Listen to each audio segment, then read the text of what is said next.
आपका मेरे चैनल पर स्वागत है। और यहाँ पे जैसे कि हम लोग यूसी नेट के एजुकेशन सब्जेक्ट की प्रीवियस ईयर के पेपर कर रहे हैं। तो 2018 का जो हम लोग ने पेपर किया था प्रीवियस ईयर का, उसमें आपके 25 क्वेश्चन हो गए थे।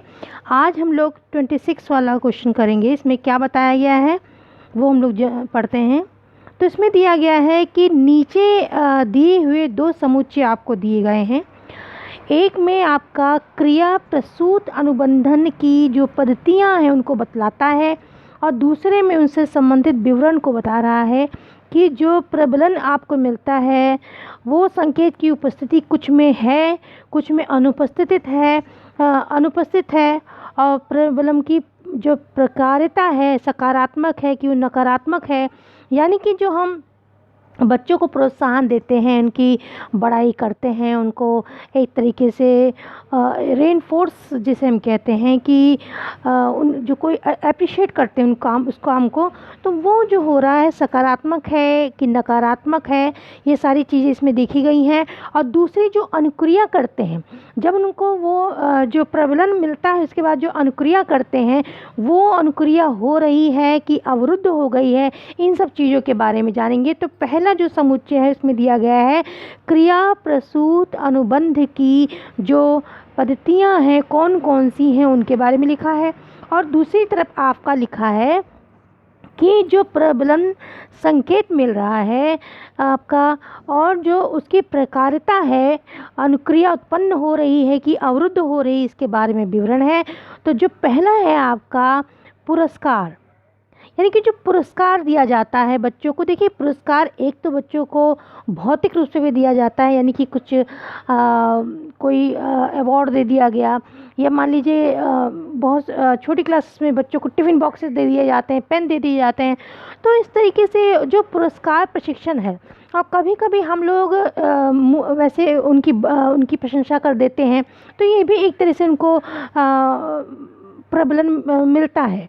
तो यहाँ पे इन्होंने कहा है कि पुरस्कार प्रशिक्षण जब होता है तो इसमें क्या क्या चीज़ें हैं। तो इसमें देखिए पुरस्कार प्रशिक्षण में ये होता है कि आपका इसमें जो प्रबलन संकेत हो अनुपस्थित रहता है, मतलब वो रहता नहीं है। जो प्रबलन संकेत है वो अनुपस्थित रहता है, सामने नहीं प्रकट किया जाता है, मुंह से बोला जाता है, प्रशंसा की जाती है, इसको भौतिक रूप से नहीं दिया जाता है। और इसमें अनुक्रिया जो है उसके बाद अनुक्रिया उत्पन्न होती है। जब बच्चे की प्रशंसा की जाती है तो वो फिर उस अनुक्रिया को करता है और अच्छे काम करने की कोशिश करता है, तो अनुक्रिया उत्पन्न होती है। और ये कौन सा जो ये इसको प्रबलन मिल रहा है वो सकारात्मक है। इसमें जो पुरस्कार प्रशिक्षण है इसमें सकारात्मक प्रबलन उसको मिल रहा है। तो इसका आपका जो ए का है आपका 4 हो गया, ठीक है। अगला है पलायन प्रशिक्षण। अब जैसे कि नाम से ही हम लोगों को पता चल रहा है पलायन, यानी कि किसी चीज़ को छोड़ देना, किसी चीज़ से एक तरह से बच जाना, बच के भागना किसी चीज़ से।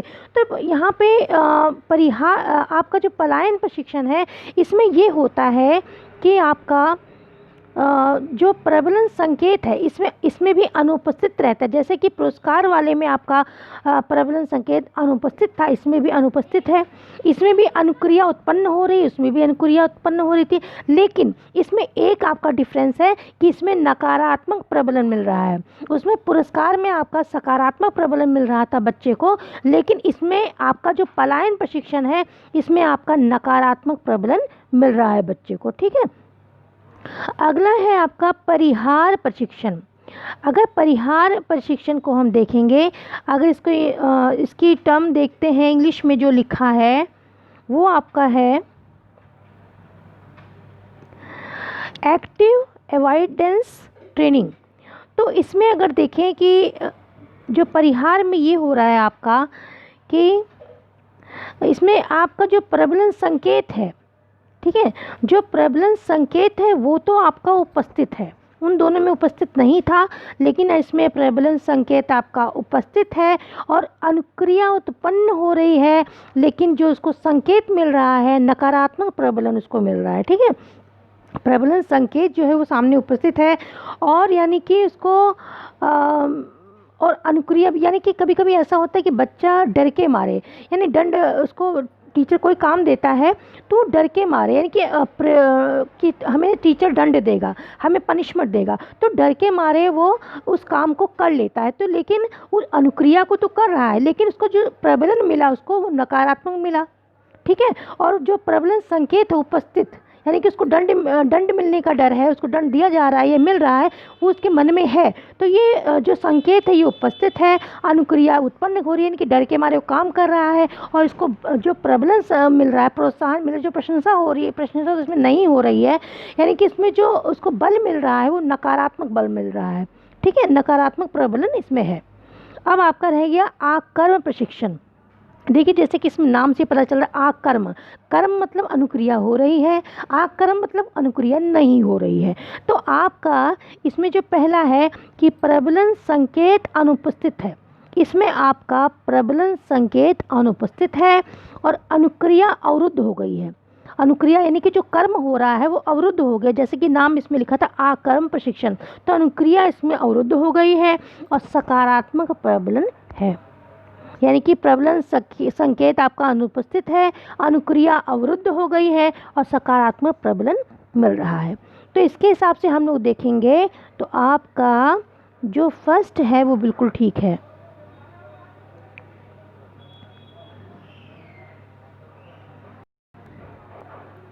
अगला क्वेश्चन हम लोग देखते हैं 26 है, ये है क्लास्की अनुबंध प्रतिमान के प्रतिपादन हेतु निम्नांकित में से किसे निराश्रित चर के रूप में प्रयुक्त किया जाएगा। देखिए, एक तो चर होते हैं आपके आश्रित, ठीक है, और एक होते हैं निराश्रित, यानी कि जो स्वतंत्र चर होते हैं, इंडिपेंडेंट चर होते हैं, उनकी बात हो रही है यहाँ पे। तो ये कह रहे हैं कि जो ये प्रतिमान है उसमें किसे निराश्रित चर के रूप में प्रयुक्त किया जाएगा। तो आपने जब इनकी ये थ्योरी जो पढ़ी थी, ये था आपका पावलोव की थ्योरी है ये अधिगम की। तो इसमें इन्होंने क्या किया था, उसमें उनके दो अनुबंधित उद्दीपक थे, एक था भोजन, ठीक है, एक भोजन था उनका, और दूसरा था उनका घंटी उन्होंने यूज़ की थी अपने उसमें कंडीशनिंग में। तो ये दो चीज़ें थी, तो ये दोनों ही चर जो थे वो आपके निराश्रित चर यानी कि स्वतंत्र चर थे। तो यहाँ पे जो लिखा है 4 वाला पॉइंट कि अनुबंधित उद्दीपक और अनुबंधित उद्दीपक के युग्मन की संख्या, ये आपका ठीक होगा। अगला क्वेश्चन है कि थार्नडाइक द्वारा प्रतिपादित अधिगम के किस नियम को संशोधित करना पड़ा, यानी कि थार्नडाइक ने जो अपना अधिगम का जो प्रतिमान दिया था, तो किस नियम को उनको संशोधित किया गया, बदलाव करना पड़ा, वो कौन सा था। तो वो अगर हम इनकी अधिगम की थ्योरी को पढ़ते हैं तो जो प्रभाव का नियम था उसको इनको चेंज करना पड़ा था। तो ये आपका तीसरा आपका ठीक होगा। अगला क्वेश्चन है आपका कि बुद्धि जो है, जो प्रज्ञा के किस प्रकार के मापन हेतु इष्टतम आयु स्तर को संगत माना जाता है। अब यहाँ पे देखिए बुद्धि की बात हो रही है, तो यहाँ पे एक सांस्कृतिक प्रज्ञा दी गई, भावात्मक प्रज्ञा है, आध्यात्मिक प्रज्ञा है और संज्ञानात्मक प्रज्ञा है। तो अगर आप इसको इंग्लिश की टर्म में देखते हैं तो इसमें देखिए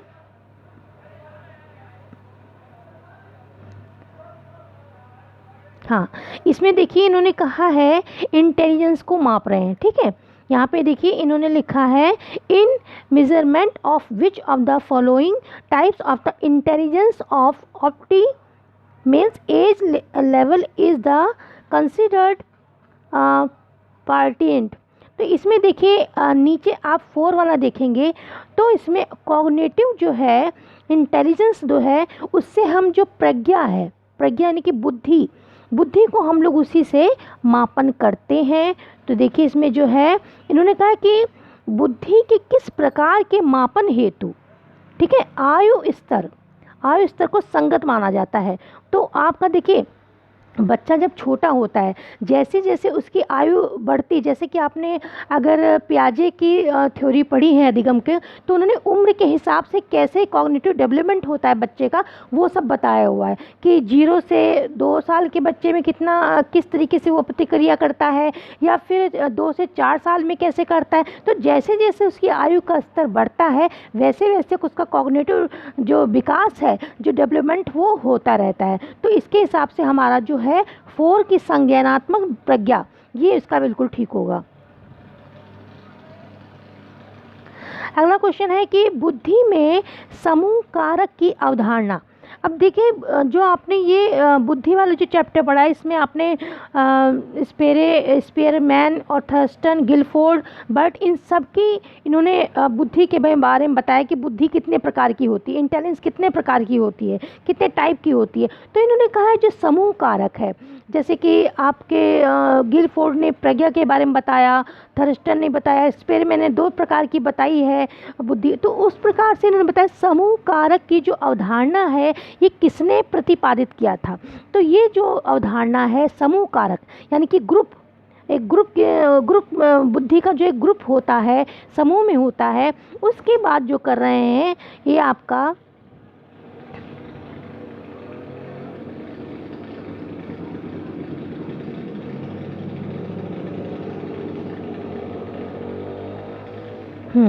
ये इन्होंने कहा है कि ग्रुप फैक्टर्स की बात हो रही है यहाँ पे, ग्रुप फैक्टर्स इन इंटेलिजेंस। तो ये जो बर्ट है, बर्ट ने ये अवधारणा दी थी।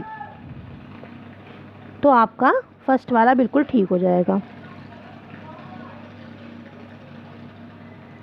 अगला क्वेश्चन है कि निर्देशन की बात हो रही है कि निर्देशन के संदर्भ में निम्नलिखित में से कथनों का कौन सा समुच्चय आपका सही है। अब यहाँ पे बहुत सारे कथन दिए गए हैं, अब ये कह रहे कौन सा कथन सही है वो आप बताइए। तो आपका देखिए, पहला है कि निर्देशन एक व्यक्तिगत सहायता है। ठीक है, व्यक्तिगत सहायता है, हर व्यक्ति को इसमें बताया जाता है, मार्गदर्शन दिया जाता है, तो व्यक्तिगत सहायता है, ये बात ठीक है। दूसरी है कि निर्देशन जो सेल्फ का संयमन की ओर तो ले जाता है, की ओर ले जाता है, यानी कि स्वयं को हम जो सेल्फ का बारे में अगर देखा जाए, हाँ, इन्होंने कहा है कि guidance lead to self regulation, जो सेल्फ रेगुलेशन है उसकी तरफ हमको निर्देशन ले जाता है। तो ये भी बात इनकी ठीक है। और आगे बताते हैं कि निर्देशन व्यक्ति की अपेक्षा समस्याओं पर बल देता है। ठीक है, नहीं, ये बात गलत है, क्योंकि वहाँ पे समस्याओं पे नहीं, व्यक्ति पे बल दिया जाता है, व्यक्ति के बारे में ध्यान में रखकर मार्गदर्शन दिया जाता है, समस्याओं पे नहीं। तो ये आपका गलत है। और निर्देशन व्यक्तिगत भिन्नता को प्रारंभिक बिंदु मानता है, तो ये ठीक है, क्योंकि हर व्यक्ति का जो सोचने का रुचि हर तरीके से अलग अलग है। तो जब निर्देशन दिया जाता है तो व्यक्ति की जो भिन्नता है, जो उसमें अलगाव है, अलग अलग तरीके की जो उसकी योग्यता है, उसको ध्यान में रखा जाता है, यानी प्रारंभिक बिंदु मानता है। तो ये बात भी ठीक है। और आगे आपका है कि निर्देशन सेवाएं कई समय व्यवधान सहित आयोजित की जा सकती हैं, ये गलत है। निर्देशन सभी समस्याओं के लिए रामबाण है, ऐसी बात भी नहीं है। तो आपका ठीक हुआ 1 और 4 और 2, यानी कि आपका 1 2 4, यानी कि आपका ये 4 ठीक होगा। अगला है किसी छात्र को कोई निर्णय लेने के उद्देश्य से सहायता करने हेतु, मतलब छात्र कोई निर्णय लेना चाहता है, तो निर्णय लेने के उद्देश्य से सहायता करने के लिए एक शिक्षक उसके द्वारा अनुभूत, जो उसको अनुभव हो रही हैं समस्याएं, उन समस्याओं और चुनौतियों के बारे में गहराई से परिचर्चा करता है। मान लीजिए किसी बच्चे की कोई प्रॉब्लम है, ठीक है, कोई भी प्रॉब्लम है, उसको कोई निर्णय लेना है, कोई कन्फ्यूजन हो रही है, तो अपने शिक्षक के पास जाता है, टीचर के पास जाता है। तो टीचर उस समस्या जो चुनौती है या समस्या, उससे लेकर उससे परिचर्चा करता है, गहराई से परिचर्चा करता है, मतलब वार्तालाप करता है। तो यहाँ पे ये कह रहे हैं कि निम्नलिखित में से निर्देशन का कौन सा प्रकार, कौन सी परिस्थिति ये हमको बताता है। ठीक है, तो अगर हम इसको देखते हैं तो यहाँ पे दूसरा देखिए पॉइंट जो है वृत्तिक, यहाँ पे कोई उसके व्यवसाय से संबंधित निर्देश उसको नहीं दिए जा रहे हैं, कोई सूचना अन्वेषण प्रविधि नहीं बताई जा रही है, और शैक्षिक निर्देश यानी कि शिक्षा से संबंधित कोई निर्देशन उसको नहीं दिया जा रहा है। जो आपका पहला है उपबोधन प्रकारता, ये आपका ठीक होगा। एक तरीके से इसको परामर्श दिया जा रहा है, उपबोधन किया जा रहा है, तो ये आपका ठीक होगा। अगला क्वेश्चन है किसी चुने हुए व्यवसाय में सफलता की जो संभावनाएं हैं, संभावनाओं के आकलन हेतु निम्नलिखित में से किन उपकरणों का निर्देशन केंद्र पर उपयोग किया जाता है। अब पहले तो ये ध्यान से क्वेश्चन ये पढ़िए बच्चों कि इसमें देखिए क्या बताया है, किसी चुने हुए व्यवसाय, पहले तो व्यवसाय की बात हो रही है। व्यवसाय में सफलता की संभावनाएं, यानी कोई व्यवसाय बच्चा करने जा रहा है, किसी व्यवसाय में जा रहा है, तो उसकी जो सफलता की जो संभावनाएं हैं कि वो सफल होगा कि नहीं सफल होगा, और इसके आकलन के लिए हम लोग क्या करते हैं, हम लोग कौन सा उपकरण लगाते हैं, इसके आकलन के हम लोग जो इनका विभेदक अभिक्षमता परीक्षण है वो लेते हैं। यानी कि आपका हाँ ये आपका है, ये डिफरेंशियल्स एप्टीट्यूड टेस्ट लेते हैं। जब किसी भी आपका देखिए लिखा है कि अगर हम गाइडेंस सेंटर पे जाते हैं तो वहाँ पे जब हमारे किसी व्यवसाय में वो हमारी जांच करते हैं, हमारी परीक्षा लेते हैं कि ये बच्चे किस व्यवसाय में जाने की योग्यता है, उस योग्यता का आकलन करने के लिए वो क्या करता है, वो करता है एक टेस्ट लेता है जिसको कि डिफरेंशियल एप्टीट्यूड टेस्ट कहा जाता है। ठीक है, ये एप्टीट्यूड जो टेस्ट होते हैं हमारा वो इसलिए लिया जाता है। तो इसके हिसाब से आपका जो ठीक होगा वो है फर्स्ट, नहीं सॉरी थर्ड इसमें ठीक है आपका, विभेदक अभिक्षमता परीक्षण। अब अगला क्वेश्चन है आपका 34 की प्रभावी अनिर्देशात्मक उपबोधन सत्र हेतु निम्नलिखित में से कौन सा अत्यंत आवश्यक है। अब यहाँ पे देखिए जो निर्देशन होता है उसमें आपका एक तरह से बहुत फॉर्मल होता है। ठीक है, जो निर्देशन होता है वो फॉर्मल होता है, लेकिन जो अनिर्देशात्मक उपबोधन होता है वो थोड़ा सा इनफॉर्मल, जैसे एक तरीके से बिल्कुल फॉर्मल नहीं होता, थोड़ा बहुत इसमें इनफॉर्मल हम कह सकते हैं उसको। तो इसमें एक तरीके से अगर उसको हम कहेंगे कि इसमें ज़्यादा रूल्स हैं या ज़्यादा एक तरीके आपको आदेश का थोड़ा बहुत उसमें आ जाता है, लेकिन इसमें एक तरीके से अनिर्देशात्मक जो है आपका, इसमें बहुत ही सरलता इसमें रखी जाती है, बहुत लचीलापन रखा जाता है। तो इसमें इन्होंने कहा है कि अगर ये सत्र हम लोग करते हैं तो इसमें प्रभावी सत्र या अपना अगर उद्बोधन का हम करते हैं तो इसमें सबसे अत्यंत आवश्यक चीज़ क्या है। तो सबसे आवश्यक चीज़ में ये है बच्चों कि जो सेवार्थी जो हमसे सेवा लेने आया है, जो हमसे राय लेने आया है, मार्गदर्शन लेने आया है, उससे हमारा सौहार्द स्थापन हो, यानी कि हम उससे बहुत अच्छी तरह से कांटेक्ट कर सकें, या वो बहुत अच्छी तरह से अपनी मन की बातें, अपनी सारी बातों को हमसे बता सके। ठीक है, तो वहाँ पे हम दोनों के बीच जो भी अगर सेवार्थी हमारे पास आया है तो हम दोनों का जो बीच का जो समझ है वो अच्छी, अंडरस्टैंडिंग अच्छी होनी चाहिए, ताकि वो पूरी बात हम लोगों को बता सके और हम उसका मार्गदर्शन कर सकें। तो जो ये आपका सेकंड वाला है बिल्कुल ठीक है।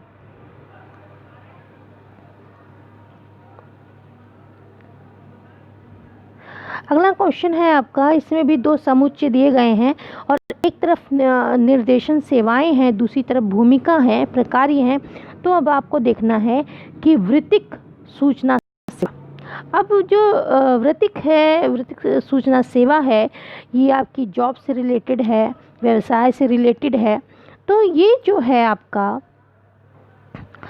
इसमें इसका कौन सा होगा। ठीक है, तो अब जैसे कि मैंने आपको बताया वृत्तिक सूचना जो है, वृत्ति जो है ये हमारे व्यवसाय, हमारी जीविका से संबंधित है। तो इसके हिसाब से हम देखेंगे तो ये जो सेकंड है हमारा कि कार्य जगत के बारे में सूचना देना। ठीक है, कार्य जगत के बारे में सूचना देना। ये देखिए आपका, इसमें भी देख लीजिए आप लोग, ये देखिए ऑक्यूपेशनल इंफॉर्मेशन सर्विस। ठीक है, तो इसका हम लोग देखेंगे तो ये है provides information about the world of work. काम का जो जगत है, जिस कार्य है, व्यवसाय है, आपको कौन से क्षेत्र में जाना, वो सब जो जानकारियाँ हैं इसमें मिलती हैं। अब बी है आपका प्लेसमेंट सर्विस। बी आपका प्लेसमेंट सर्विस है, तो इसमें क्या किया जाएगा, आपको इसे प्लेसमेंट होती है। जैसे कि हम लोग जब कोई ट्रेनिंग लेते हैं, किसी भी कॉलेज में जाते हैं, वहाँ पे हम कोर्सेज करते हैं, फिर वहाँ पे प्लेसमेंट हम लोगों का अच्छी अच्छी जॉब, अच्छी अच्छी कंपनियाँ हैं वो प्लेसमेंट देती हैं। तो यहाँ पे क्या होगा, यहाँ पे आपका है कि providers suitable engagement as per the vocational प्रीडेंसनेस, इसमें मिलती हैं हमारी आपकी। अगर हम इसको देखें तो ये है स्थानन सेवा, इसको कहते हैं हिंदी में। और इसका अगर होगा तो इसमें देखिए क्या होता है, इसमें आपका होता है व्यावसायिक तत्परता के आधार पर उपयुक्त संलिप्तता, ये इसका आंसर होगा। अब आपका सी है अनुवर्ती सेवा। अनुवर्ती सेवा क्या होती है, अनुवर्ती सेवा में ये होता है कि किसी भी खास वृत्ति, जो भी किसी भी क्षेत्र में हम हैं, किसी भी व्यवसाय में हैं, तो किसी खास वृत्ति में प्रवेशोपरांत, यानी कि उसमें हम जब एंट्री ले लेते हैं, किसी व्यवसाय में, किसी करियर में जब हम एंट्री ले लेते हैं, तो प्रवेश के उपरांत उसमें क्या हो रहा है। ठीक है, जब हमने प्रवेश ले लिया उसमें, उसके उपरांत उसमें क्या हो रहा है, इसके बारे में हम जायजा लेते हैं। ठीक है, अनुवृत्ति यानी कि उस क्षेत्र में पहले से हैं, उस सेवा में है, तो हम उसकी बात में जांच कर रहे हैं कि वृत्ति में प्रवेश के उपरांत इसकी जांच हो रही है, जायजा लिया जा रहा है कि कितना उसने अच्छा किया, क्या उसमें कमियां हैं, ये कितना अच्छा वो उसमें परफॉर्म कर रहा है। आपका डी है कि व्यक्तिगत तालिका सेवा। अब जो व्यक्तिगत तालिका सेवा है, इसका है, इसमें क्या, तालिका मतलब क्या होता है, पूरी एक तालिका बनाई जाती है। तो इसमें क्या किए जाएंगे, तालिका क्यों बनाई जाती है, इसमें व्यक्तियों की जो विशेषताएं हैं, ठीक है, एक तरफ व्यक्तियों के नाम होंगे, फिर उनकी विशेषताएं इधर लिखी जाएंगी, शक्ति कम, उनकी जो स्ट्रेंथ है या जो कमजोरियां हैं वो एक तरफ तालिका में लिखी जाएंगी। तो ये सब चीज़ कहाँ लिखते हैं, उनकी विशेषताएं, शक्ति, कमजोरियां कहाँ लिखते हैं, सूचना देते हैं। इसके लिए व्यक्तिगत तालिका बनाते हैं, व्यक्तिगत तालिका सेवा बनाते हैं। तो ये इसका ठीक होगा। तो इसका इस हिसाब से अगर हम लोग देखें तो आपका एक का सेकंड, तो ये आपका जो इसमें फर्स्ट है वो बिल्कुल ठीक है।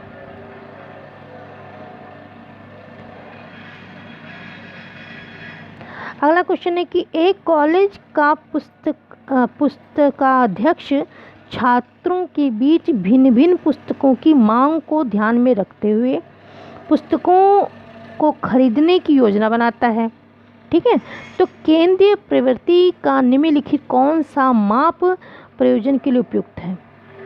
तो देखिए, जो केंद्रीय प्रवृत्ति आपकी है वो होती है, एक तो मध्यमान होती है, मध्यांक होती है और बहुलांक होती है। 3 प्रकार के आपके होते हैं जो केंद्रीय प्रवृत्ति हम लोग निकालते हैं।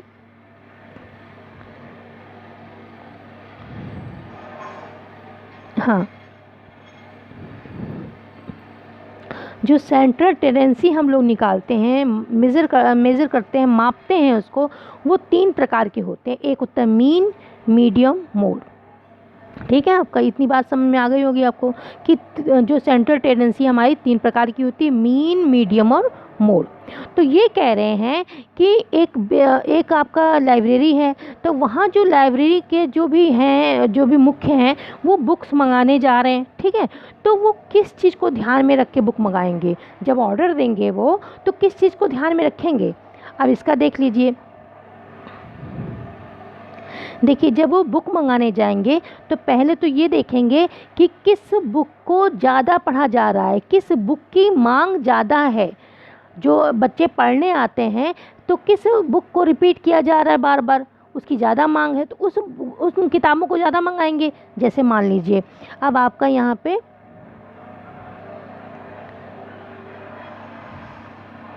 ये है आपका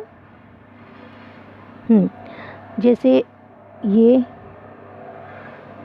आ गया, फिर 3, फिर 2, फिर आपका 2 आ गया, ठीक है। तो ये आप इसमें ये देख रहे हैं कि मान लीजिए किताबों की संख्या है, ये क्या है किताबों की संख्या। तो इसमें ये देखिए आप कि ये जो 2 है कितनी बार आया है, एक बार यहाँ आया, फिर यहाँ आया, फिर यहाँ आया, और ठीक है फिर आपका यहाँ आ गया, फिर आपका यहाँ, ठीक कितनी बार आया। इसमें संख्या 2 की ज़्यादा है, देखो इस किताब की संख्या ज़्यादा है, एक बार यहाँ आ गया, यहाँ कितनी बार आया है। तो हम क्या करेंगे, जब हम किताबें मंगाएंगे, जब वो बुक का ऑर्डर देगा तो इन किताबों को ज़्यादा रखेगा, ठीक है। तो जब आपने बहुलांक मान पढ़ा होगा कि जब हम वहाँ पे संख्या, कोई भी संख्या जो बार बार रिपीट होती है, ठीक है, उसी को हम बहुलांक अंक, यहाँ पे बहुलांक अंक कौन सा होगा, ये आपका 2 होगा। ये जो बहुलांक मान होगा वो 2 होगा। तो जब वो बुक मंगाएगा तो वो इस चीज़ का ध्यान रखेगा कि किस बुक का बहुलांक मान ज़्यादा है, ठीक है, तो वो उसी हिसाब से बुक मंगाएगा। यानी कि किस चीज़ को ध्यान रखेगा, जो मोड है आपका मोड, उसको ध्यान रखेगा। तो इसके हिसाब से आपका कौन सा ठीक होगा। आई होप बच्चों आप लोगों को समझ में आ गया होगा कि जिस बुक को बच्चे ज़्यादा पसंद करेंगे उसको वो उसी को बार बार पढ़ेंगे, वो ही उसकी मांग ज़्यादा होगी, तो जो टीचर है उन्हीं बुकों को ज़्यादा मंगाएगा। इसको हम क्या कहते हैं, इसको मोड कहते हैं, यानी कि बहुलांक मान कहते हैं, ठीक है। तो आपका इसके हिसाब से अगर हम लोग देखें तो आपका ये ठीक होगा। ये आपका है, इसके हिसाब से देखेंगे तो आपका ये आपका मोड, ये ठीक होगा।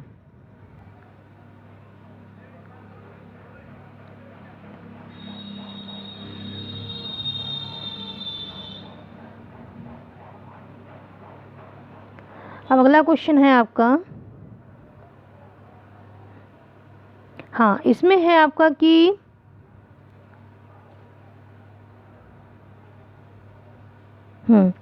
इसमें है कि एक तो प्रयोगशाला प्रयोग हो रहा है और एक क्षेत्र प्रयोग हो रहा है। इसमें मुख्य अंतर निम्नलिखित में से क्या होता है।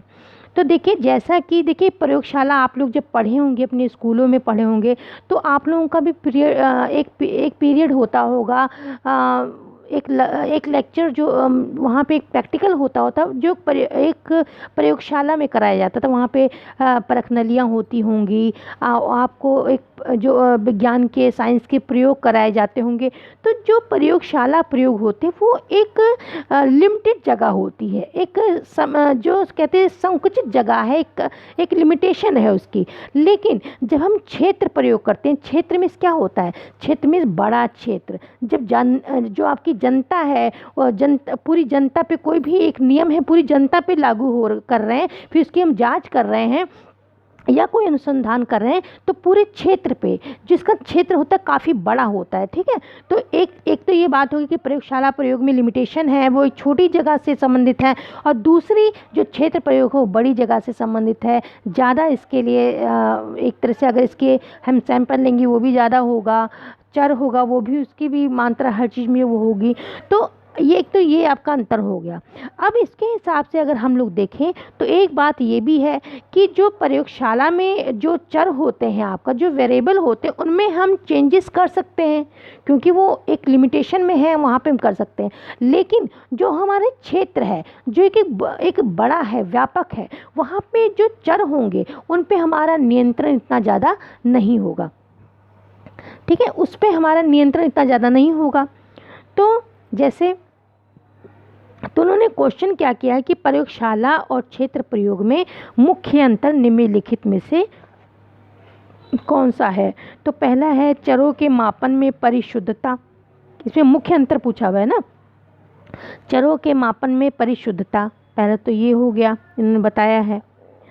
दूसरा इन्होंने बताया है कि बाह्य चरों के नियंत्रण की मात्रा, तीसरा है प्रदत्त विश्लेषण तकनीकों का प्रयोग, अनुसंधान उपकरणों का भी प्रयोग। इसमें देखिए थोड़ा थोड़ा सब में है, लेकिन उन्होंने जो मुख्य पूछा है तो मुख्य ये है कि बाह्य चर, जो हमारे बाह्य चर होते हैं उनमें हम नियंत्रण नहीं कर पाते। जो हमारे एक प्रयोगशाला में प्रयोग हो रहा है उसमें हम जो भी चर है उसमें अपने हिसाब से हम एक तरह से उनको नियंत्रित कर सकते हैं, लेकिन जो बाह्य जो क्षेत्र प्रयोग है, जो बड़े क्षेत्र व्यापक क्षेत्र में हो रहा है, उनके ऊपर हम इतना नियंत्रण नहीं कर पाते। अपने हिसाब से हम उन पे एक तरह के नियंत्रण ना छूट दे सकते हैं ना नियंत्रण दे सकते हैं।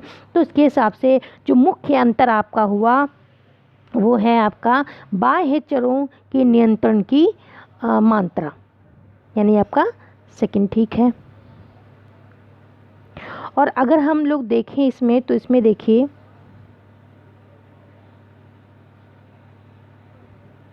इसमें इन्होंने कहा है लेबोरेटरी एक्सपेरिमेंट है और फील्ड एक्सपेरिमेंट है। तो इसमें देखिए जो इनका है कि डिग्री ऑफ कंट्रोल ऑफ एक्स्ट्रानियस जो वेरिएबल्स हैं, जो बाह्य वेरिएबल्स उन पे हमारा कंट्रोल नहीं रहता है। ये जो कंट्रोल की मात्रा है उसमें चेंजेस रहते हैं, अंतर रहता है। तो ये हमारा इसका आंसर ठीक होगा। चलिए अगला क्वेश्चन देखते हैं हम लोग। अगला क्वेश्चन है 38 में कह रहे हैं कि एक अन्वेषक RTE शिक्षा के अधिकार अधिनियम 2009 के कार्यान्वयन की प्रगति को अभी निश्चित करने के लिए एक अध्ययन करना चाहता है। इनका कहने का मतलब ये है कि निम्नलिखित में से कौन सा अनुसंधान उपकरण यहाँ पे लगाएंगे। तो देखिए इन्होंने कहा है कि जो नियम बनाया गया था, जो शिक्षा के अधिकार का नियम RTE बना है 2009 में, तो अगर हम ये जांचना चाहते हैं कि ये कहाँ तक उपयोगी सिद्ध हुआ, ये जो नियम लगाया गया है, नियम लागू किया गया है, तो इसकी हम जांच करना चाहें कि ये नियम कितना उपयोगी रहा, कितना अनुपयोगी रहा। अगर इस चीज़ को हम जानना चाहते हैं तो उसके लिए हम क्या करेंगे, कौन सा उपकरण हम यूज़ करेंगे। तो उसके लिए हम प्रश्नावली यूज़ करेंगे।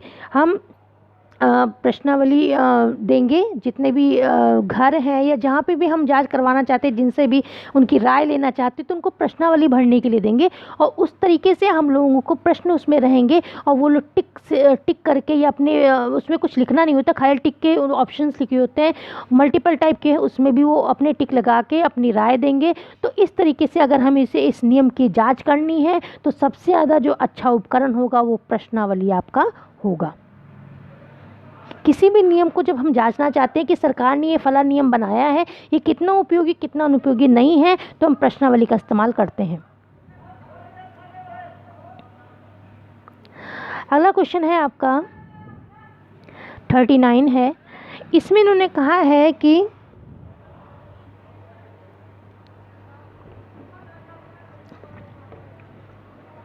एक शोधकर्ता ने स्वतंत्र प्रतिदर्शों पर आधारित दो मध्यमानों की तुलना करने, दो मध्यमान हैं, दो मीन हैं, उनकी तुलना करने के लिए टी परीक्षण का उपयोग किया, ठीक है, और पाया कि 0.05 स्तर पर टी का मान सार्थक है।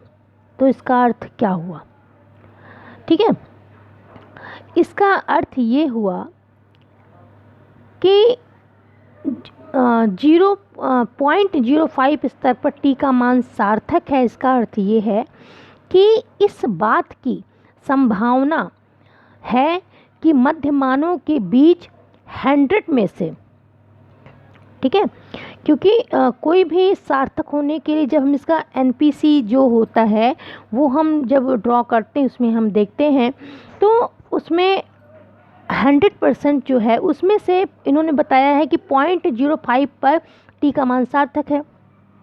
तो इसका अर्थ ये हुआ कि इस बात की संभावना है कि मध्यमानों के बीच में 100 में से 5, यानी कि 5 ऊपर बताइए ना, ऊपर 0.05, तो 5 अंतर जो है वो प्रतिदर्श त्रुटियों के कारण आए हैं, यानी कि जो आपका प्रतिदर्श है, जो भी मॉडल है, उस त्रुटियों के कारण आए हैं। तो ये आपका ठीक होगा। अगला क्वेश्चन है कि एक शोधकर्ता दो समूहों से प्राप्त, दो समूह हैं, दो ग्रुप हैं, उनसे प्राप्त उसी प्रदत्त पर टी परीक्षण और एफ परीक्षण दोनों का प्रयोग करता है।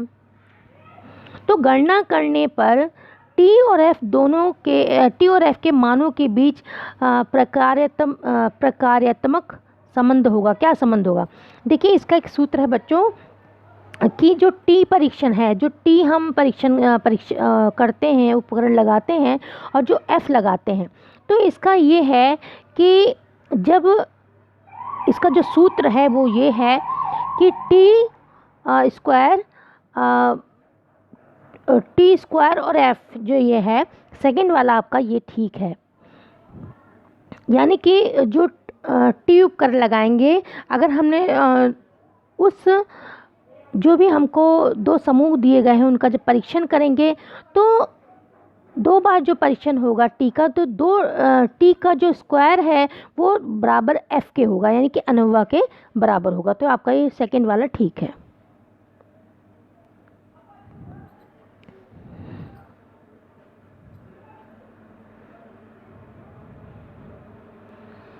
अगला क्वेश्चन है, इसमें दिए गए हैं आपको कि प्रचालिक परीक्षण दिए गए हैं, इधर अप्राचालिक परीक्षण दिए गए हैं। तो यहाँ पे है स्वतंत्र टी परीक्षण और इधर है आश्रित टी परीक्षण और आपका है एकल चरता अनोवा एफ परीक्षण। तो इसको मिलाना है कि प्राचलिक परीक्षण जो है उनके लिए हम अगर यूज़ करना चाहें तो अप्राचलिक परीक्षण में कौन सा यूज़ कर सकते हैं। तो आपका जैसे इन्होंने दिया है पैरामेट्रिक टेस्ट है और इधर है नॉन पैरामेट्रिक टेस्ट। तो ये कह रहे हैं कि जो पैरामेट्रिक टेस्ट है नीचे दिए गए हैं, independent t test, dependent t test, ANOVA F test. तो अगर इसकी जगह पे हम नॉन पैरामेट्रिक टेस्ट यूज़ करें तो कौन कौन सी यूज़ कर सकते हैं। जैसे कि इंडिपेंडेंट टी टेस्ट के लिए हम कौन सा यूज़ करें, डिपेंडेंट टेस्ट के लिए हम कौन सा इसमें से यूज़ कर सकते हैं, और उनकी जगह पर एनोवा में अगर हम नॉन पैरामेट्रिक टेस्ट लगाएं तो कौन सा लगा सकते हैं। तो देखिए, इसका जो आपका होगा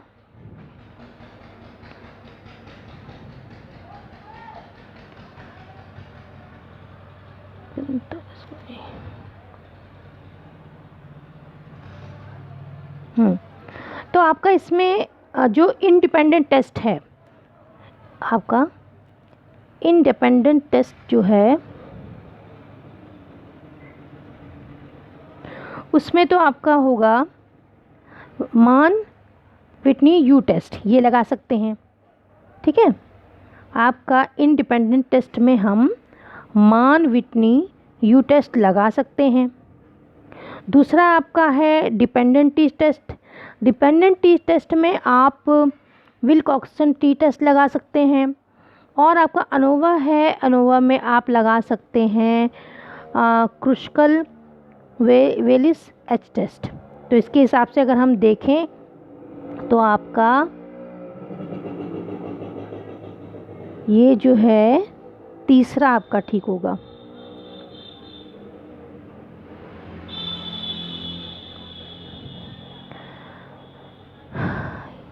इसमें आपका तीसरा ठीक है।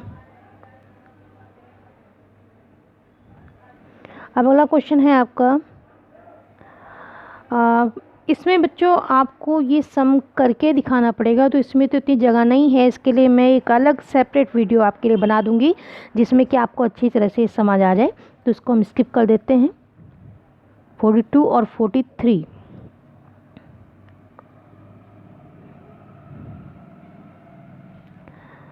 अगला क्वेश्चन है आपका कि यदि दो चरों x और y में उल्लेखनीय ऋणात्मक सहसंबंध है तो निम्नलिखित में से कौन सा कथन आपका सत्य होगा। तो पहले तो आप ये देखिए कि सहसंबंध होते क्या हैं। देखिए, सहसंबंध जो होता है, दो चर हैं, दो चरों में कौन सा रिलेशन है। ठीक है, ये हमको देखना है। दो चर हैं तो x और y, उसमें क्या रिलेशन, यानी कि अगर x बढ़ रहा है तो क्या y भी उसके साथ में बढ़ रहा है, ये देखना है। इसमें ये पॉजिटिव रिलेशन हो गया। एक हो रहा है कि एक्स आपका वाई बढ़ रहा है, एक्स बढ़ रहा है और वाई घट रहा है, इस तरीके का रिलेशन हो गया। तो वो रिलेशन हमको देखना है कि उनके में जो को रिलेशन के बीच में वो कैसा है। तो इन्होंने इसे बताया है कि ऋणात्मक सहसंबंध है, नेगेटिव इसमें सहसंबंध है उनका। तो इसमें क्या होगा, नेगेटिव में क्या होगा, दोनों अलग अलग दिशा में जाएंगे, वो अलग दिशा में जा रहा है, वो अलग, दोनों में कोई कोरिलेशन है ही नहीं वो। तो इसका जो अगर देखें तीसरा आपका देखिए कि एक्स और वाई साथ साथ भिन्न होते हैं, यानी कि अलग अलग होते हैं। तो ये आपका ठीक हो गया क्योंकि इसमें नेगेटिव है ना, वो एक साथ, जैसे वो बढ़ रहा है तो वो नहीं बढ़ रहा है, वो घट रहा है तो वो नहीं घट रहा है, अगर वो बढ़ रहा है तो वो घटता जा रहा है, तो अपने अलग अलग दिशा में जा रहे हैं। तो वो आपका जो ये ऋणात्मक सहसंबंधी आपका होगा, यानी कि तीसरा आपका ठीक है। अब अगला है, इसमें देखिए आपको मापनियाँ दी गई हैं। एक नामिक मापनी है, क्रमिक मापनी है, अंतराल मापनी है, अनुपात मापनी है। तो इसमें ये है नामिक, पहले नामिक मतलब क्या है, नाम से, ठीक है। इसमें नामिक मीन्स नाम से। तो अगर हम इसके हिसाब से इसको देखें तो तीसरा जो है पाठ्येतर गतिविधियों में सहभागिता के अनुसार छात्रों को सूचीबद्ध करना। तो जब हम सूची बनाते हैं तो बच्चों का नाम तो उसमें लिखते हैं कि पहले नंबर पे ये नाम, पूरी सूची बना के देते हैं ना। तो यहाँ पे इन्होंने कहा है कि जो पाठ्येतर गतिविधियाँ हो रही हैं उसमें सहभागिता, बच्चों ने सहभागिता ली है उसमें, तो हम उसकी सूची बना रहे हैं। तो सूची क्या होती है, नाम ही तो होते हैं उसमें। तो ये जो नामिक मापनी है इसको आप इससे मैच कर देंगे, ठीक है। फिर है क्रमिक। अब क्रमिक मापनी जो है वो देखिए पहला जो है इसका क्रम, इसमें पूरा क्रम होता है, ऑर्डर होता है पूरा ना, कि फर्स्ट रैंक है, सेकंड रैंक है, थर्ड रैंक है, या आप कहेंगे कि सुपीरियर है या कम है। तो उसमें जो एक तरीके से रैंक का हिसाब होता है, ऑर्डर का हिसाब होता है। तो यहाँ पे हम देखें अगर, तो देखिए इसमें क्या है, संगीत कार्यक्रमों में उत्तम प्रदर्शन। अगर इसको इंग्लिश में देखते हैं तो देखिए क्या लिखा हुआ है, इन्होंने लिखा हुआ है कि सुपीरियर। अब ये जो सुपीरियर होता है, लोअर होता है, मिडिल होता है, ये सब क्या है, ये सब एक तरह से रैंक ही तो बता रहे हैं। तो ये जो ऑर्डिनल है आपका स्केल, ये ऑर्डर होती, इसमें ऑर्डर की बात होती है। तो superior performance in musical event, ये आपका जो है, ये आपका बिल्कुल ठीक है। तो इसके आपको इसको मैच कर देंगे। फिर आ रहा है आपका इंटरवल स्केल। इंटरवल स्केल में क्या होता है, इसमें देखिए आपकी जो वर्तनी है, performance score on the spelling test, एक स्पेलिंग टेस्ट हो रहा है, स्पेलिंग टेस्ट होगा। फिर आपको स्कोर दिए जाएंगे कि इतने से इतने बच्चों के, इतने से इतने बच्चों के अंदर नंबर मिला है। जैसे आपका बुद्धि का भी टेस्ट होता है ना, इंटेलिजेंस का जो टेस्ट होता है, तो कहते हैं कि 0 से लेके इतने बच्चे इतने नंबर लाए हैं, फिर 10 से लेके 20 तक इतने बच्चे नंबर, बीच में आपका एक इंटरवल होता है ना, इंटरवल स्केल उसी को कहते हैं। तो उसी तरीके से स्पेलिंग टेस्ट जो हो रहा है उसमें भी आपका इंटरवल है कि इतने से इतने बच्चे इतने नंबर लाए हैं और इतने से इतने बच्चे इतने नंबर लाए हैं। तो वहाँ पे स्कोर वहाँ पे रखे जा रहे हैं। तो जो इंटरवल स्केल है आप इसको इससे मैच करेंगे। अब डी आपका है रेशियो स्केल। रेशियो मीन्स अनुपात।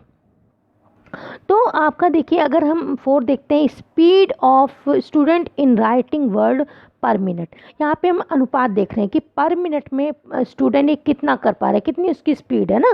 तो ये एक, और इसमें एक इसका जीरो भी होता है कि एब्सोल्यूट जीरो जो इसमें मिलता है इसको रेशियो। और ये सबसे जो रेशियो आपकी स्केल है ये सबसे उच्च स्तर की स्केल होती है। ये भी क्वेश्चन अगर आ सकता है कि जो आपकी सबसे अच्छी या सबसे उच्च स्तर की जो स्केल होती है वो होती है रेशियो, और सबसे निम्न स्तर की जो होती है वो नॉमिनल स्केल होती है, सबसे कम स्तर की नॉमिनल स्केल। और रेशियो स्केल पे आप हर तरह के मीन, मीडियम, मोड, हर तरीके का जो उपकरण है, जो वो परीक्षण है, जो टेस्ट है वो लगा सकते हैं, ठीक है। तो अगर ये आपका जो डी है रेशियो स्केल, इसका होगा speed of student in writing word पर मिनट। तो इसके हिसाब से हमारा ठीक होगा, हाँ उसके हिसाब से आपका ए ठीक होगा। यानी कि 1 ठीक है आपका। पहले का आपका तीसरा था ना।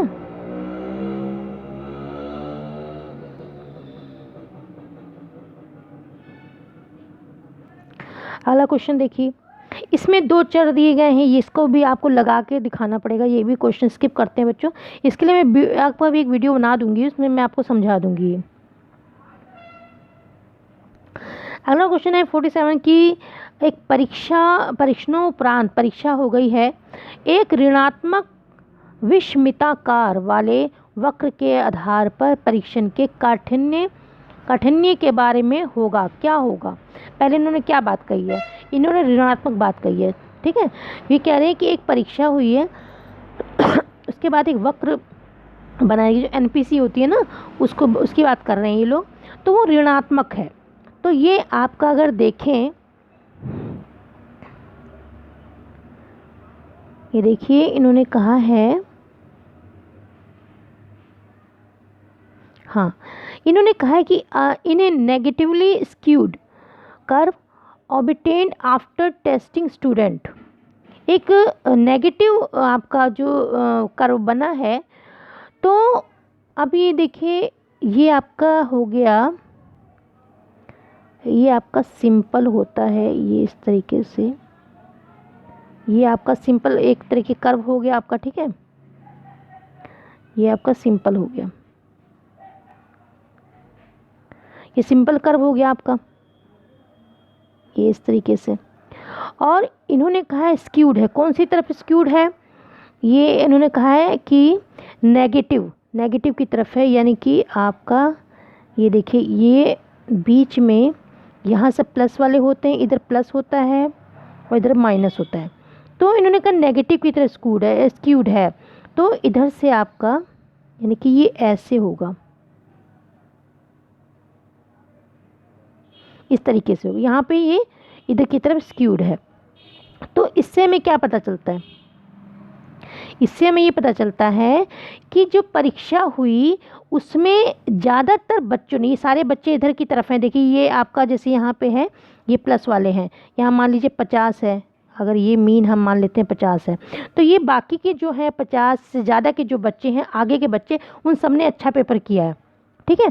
तो इन्होंने कहा नेगेटिवली स्क्यूड है, यानी कि इसके जो माइनस की तरफ ये स्क्यूड है और उधर की तरफ जो पॉजिटिव की तरफ ये ज़्यादा है, तो यहाँ पे ज़्यादा बच्चों ने पेपर किया है, अच्छा पेपर किया है। तो जब ज़्यादा बच्चों ने अच्छा पेपर किया है, तो इसका मतलब क्या था, इसका मतलब यही तो था कि सारा पेपर आसान था, पेपर इजी था आपका टेस्ट, यही तो मतलब हुआ इसका। तो इसीलिए हम ये कहेंगे कि जो टेस्ट है वो इजी था, ये आपका टेस्ट वॉज इजी, ये आपका ठीक होगा।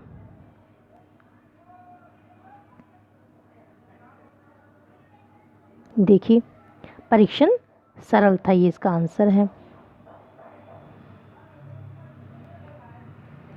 अब अगला क्वेश्चन ये लोग कह रहे हैं कि प्रतिदर्शन की जिस विधि में जनसंख्या के सभी वर्गों का अनुपातिक प्रतिनिधित्व सुनिश्चित किया जाता है, तकनीकी को क्या कहते हैं।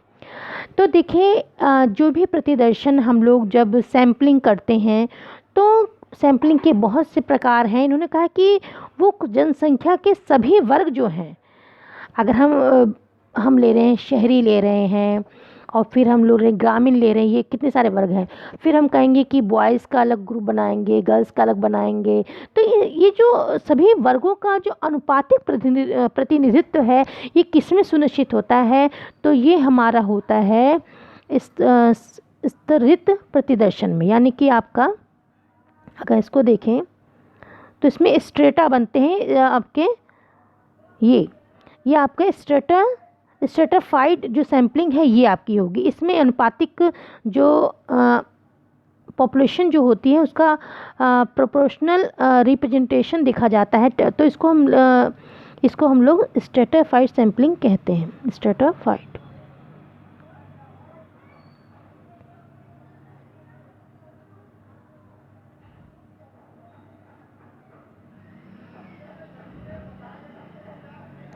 आपका ये क्वेश्चन हो गया है।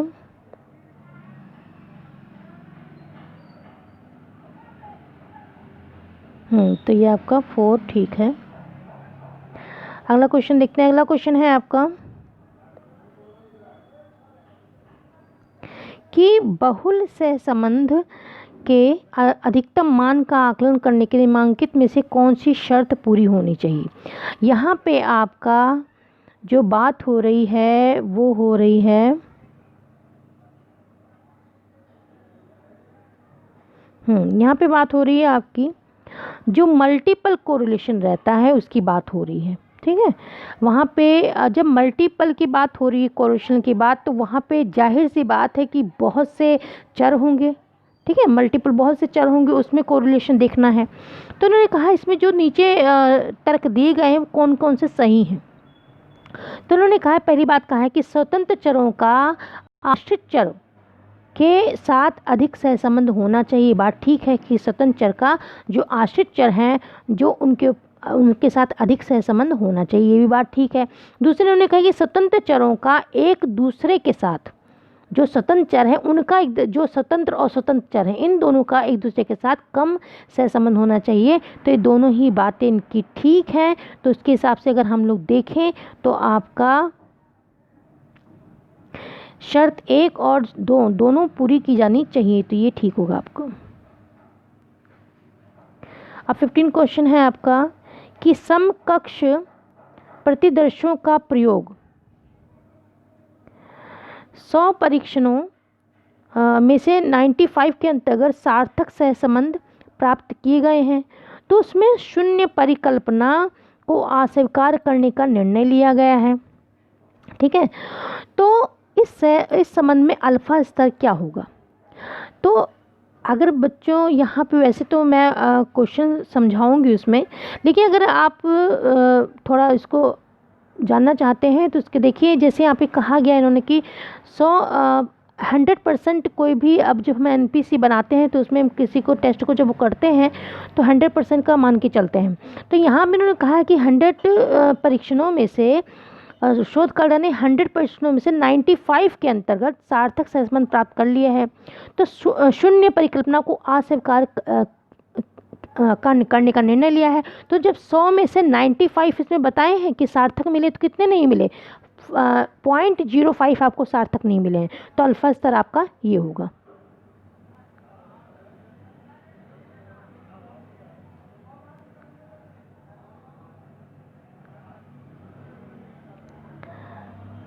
तो बच्चों ये आपके 15 क्वेश्चन पूरे हो गए हैं, और जो आपके स्किप हो गए हैं वो मैं अलग वीडियो में आपको समझा दूंगी।